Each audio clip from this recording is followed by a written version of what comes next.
नमस्कार। दुर्गा अष्टमी की आप सभी को बहुत बहुत शुभकामनाएं।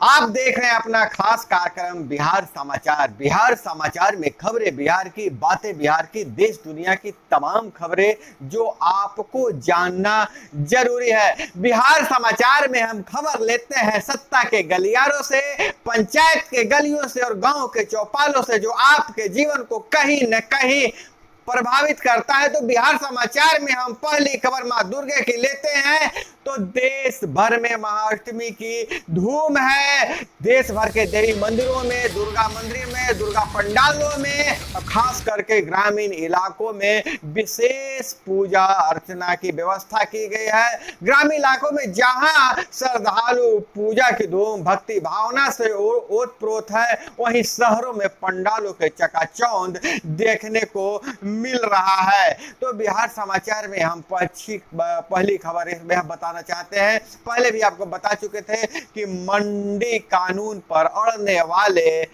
अपने को चोरों का सरदार कहने वाले सुधाकर सिंह का इस्तीफा मंजूर हो गया है। और इस पर जगदानंद बोले हैं, हम नहीं चाहते कि लड़ाई आगे बढ़े। वहीं राजद प्रदेश अध्यक्ष ने कहा है कि मंत्री ने किसानों और मजदूरों के हित में इस्तीफा दिया है ताकि सरकार ठीक से चलती रहे। और लेकिन वहीं मंत्री ने कहा है इस्तीफे की वजह निजी है। कृषि मंत्री ने यह कहकर सबको चौंका दिया था कि मेरे नीचे विभाग में रहने वाले सभी अधिकारी चोर हैं और मैं चूंकि मंत्री हूं इसलिए मैं मंत्री चोरों का सरदार हूं। हालांकि उनके जो नया कृषि रोड मैप बना था उस पर उनकी बहुत सारे एतराज था। उन्होंने कृषि कानून 2006 को पुनः लागू करने की बात कर रहे थे और वही कह रहे थे कि जो खाद्यान्न की खरीद को मल्टीपल एजेंसी को दिया जाए, ताकि सिर्फ एसएफसी को नहीं दिया जाए, मल्टीपल एजेंसी को इसमें इन्वॉल्व किया जाए ताकि प्रतिस्पर्धा हो और किसानों को फायदा हो। फिलहाल उनका इस्तीफा मंजूर कर लिया गया है। हालांकि जहां विपक्ष इस इस्तीफे को हथियार बनाकर हमलावर है, वहीं जो सत्ता पक्ष है इस इस्तीफे को अपने प्लस पॉइंट में जोड़ रहा है कि जनता के लिए मंत्री ने इस्तीफा दे दिया है। और वहीं मुलायम सिंह यादव की स्थिति गंभीर है, आईसीयू में शिफ्ट हो गए हैं। पीएम मोदी अखिलेश सिंह यादव से बात कर उनके हाल चाल लिया था। और पटना से बहुत बड़ी खबर आ रही है, बिहार में अपराधियों का मनोबल बढ़ता जा रहा है। क्या फिर से अपहरण उद्योग बिहार में पनपने लगा है, रंगदारी का उद्योग पनपने लगा है? क्योंकि जैसी खबर निकल कर आ रही है, पटना के 2 थानेदार से 5-5 लाख रुपए की रंगदारी मांगी गई है। जी हाँ, थाना से रंगदारी मांगी गई है, थानेदार से रंगदारी मांगी गई है। और कहा गया है कि पैसे नहीं दोगे तो अंजाम भुगतने के लिए तैयार हो जाओ, तुम्हारे बीबी बच्चों, तुम्हारे परिवार पर भारी गुजरेगा। तो यह बहुत बड़ी खबर है कि जिसके जिम्मे आम नागरिकों की सुरक्षा की जिम्मेवारी है, उसी से रंगदारी मांगा जा रहा है। और वही बात करें तो विजयादशमी है, आने वाला है, दशहरा का महीना है, नवरात्र का महीना है। तो आरएसएस का, भारत में आरएसएस का नाम क्यों नहीं लिया जाएगा? तो आरएसएस का पता आपको होना चाहिए कि विजयादशमी के दिन उसका निर्माण हुआ था, स्थापना हुआ था। तो 100 साल में पहली बार संघ के नेतृत्व में महिलाएं भी है। 2025 में संघ के सरकारवाह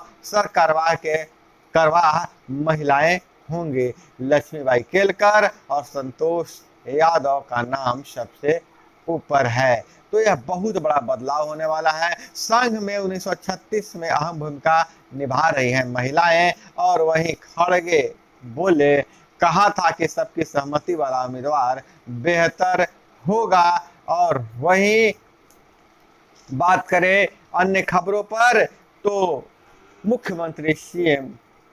मुख्यमंत्री नीतीश कुमार ने कहा, बापू के विचारों को अपनाकर आगे बढ़ रहे हैं और बापू का सपना था ग्राम स्वराज, इसलिए पंचायतों को सशक्त किया जाएगा और सशक्त किया जा रहा है। उन्होंने मुख्यमंत्री ने कहा कि त्रिस्तरीय पंचायती राज व्यवस्था जो सुस्त पड़ी हुई थी उसको हमने लागू किया, पुनर्जीवित किया और बिहार में पहली बार बिहार में 50% महिलाओं को आरक्षण दिया। वहीं मुख्यमंत्री ने कहा है कि अब जो सत्ता से है नीचे से ऊपर की ओर जाएगी और उसके लिए वार्ड को ज्यादा मजबूत बनाया जाएगा, उसके बाद ग्राम पंचायत और पीडीसी को मजबूत बनाया जाएगा, क्योंकि सत्ता अब नीचे से ऊपर तक की जाएगी। वहीं महागठबंधन सरकार की उल्टी गिनती शुरू, मध्य चुनाव तय, रालोजपा क्या यह बयान है। अब बिहार को स्वच्छता ही सेवा के लिए द्वितीय पुरस्कार मिला है और नई दिल्ली के विज्ञान भवन में स्वच्छ भारत दिवस पर केंद्रीय जल शक्ति मंत्री ने दिया सम्मान। और कानून व्यवस्था को ठीक करने की मांग के लेकर भाजपा ने दिया धरना। मोदी ने कहा कृषि रोडमैप की जगह बाजार समिति कानून लागू करना चाहते थे जगदानंद। भाजपा ने कहा सरकार की उल्टी गिनती शुरू, सब कुछ सही नहीं चल रहा है। और वहीं ललन सिंह ने कहा अमित शाह बिहार में ही रहें, यहाँ कैंप करें, क्या दिक्कत होने वाली है। जदयू के साथ में महागठबंधन पूरी तरह तैयार है, 2024 में मोदी सरकार को उखाड़ फेंकेगी।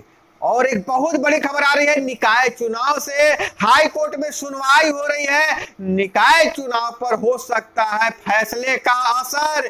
निकाय चुनाव आगे भी बढ़ सकता है, टल भी सकता है, जीत कर भी गंवाना पड़ सकता है पद। 10 अक्टूबर से होना है मतदान, लेकिन अगर हाई कोर्ट का फैसला में कुछ अगर अवांछनीय फैसला आता है तो जो जीत जाएंगे उनको भी पद गंवाना पड़ सकता है, क्योंकि ट्रिपल टैक्स आरक्षण वाली व्यवस्था, ट्रिपल टेस्ट आरक्षण की व्यवस्था में तब्दीली से पहले चलाई जाने वाली प्रक्रिया है, जिसके तहत 3 चरणों का मूल्यांकन करना होता है, तब आरक्षण लागू कर सकते हैं। पहला है आयोग का गठन किया जाता है, जो देखता है कि संबंधित समुदाय जिसके आरक्षण प्रतिशत में परिवर्तन, कमी या वृद्धि किया जा रहा है, उस पर इसका क्या असर पड़ेगा। जिस श्रेणी के लिए आरक्षण बढ़ाया जाना है तो उसकी जरूरत है भी कि नहीं है। और दूसरा टेस्ट होता है